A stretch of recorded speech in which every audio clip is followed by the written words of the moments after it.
Lucas was 8 years old, with bright green eyes that sparkled whenever he laughed. He lived in a small blue house at the end of Willow Lane, a house that held all his best memories. He learned to ride his bike on the driveway. He built a fort behind the oak tree. He painted a crooked rainbow on his bedroom wall. But one warm morning, Mom and Dad sat with Lucas on the couch. "We're moving to a new house," Mom said gently. "A bigger one," Dad added, "and closer to school." Lucas's heart squeezed tight.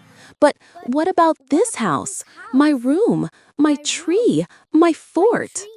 Nobody had the answer that could make him feel better.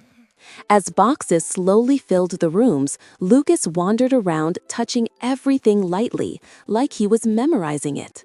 The squeaky stair, the tiny crack in the hallway wall, the window where the sun painted golden squares on his floor. Each thing whispered a memory. He felt sad, confused, and a little bit scared. "What if I don't love the new house?" he whispered to himself. On the final night, Lucas couldn't sleep. He wrapped himself in his blanket and looked around his nearly empty room. It looked strange, echoey, unfamiliar. He sat up. "Old house, are you going to forget me?" he whispered into the quiet. A soft breeze blew through the open window, brushing his cheek. It almost felt like the house was answering. Lucas closed his eyes and imagined the walls smiling, the floor creaking its soft goodnight, the ceiling humming the lullaby he'd fallen asleep to for years. And then he knew. The house wasn't leaving him. The memories would go with him wherever he went. The next morning, before the moving truck arrived, Lucas asked for one last walkthrough. He touched the kitchen counter where he'd rolled cookie dough. He pressed his hand to the living room floor where he'd built his first block tower. He stood under the oak tree where he'd once pretended to be a pirate captain. And then he whispered, "Thank you for taking care of me." He felt lighter, braver.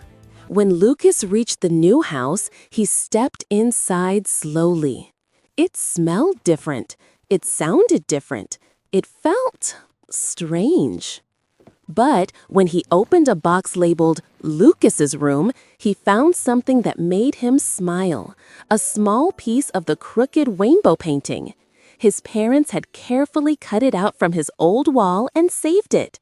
"We knew you'd want a piece of home to come with you," Mom said. Lucas hugged it close, and suddenly, the new room didn't feel so scary. It felt like a new beginning, with his old memories tucked safely inside his heart.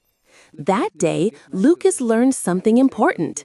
Goodbyes aren't the end. They're just the beginning of a new story, with all the old chapters still inside you.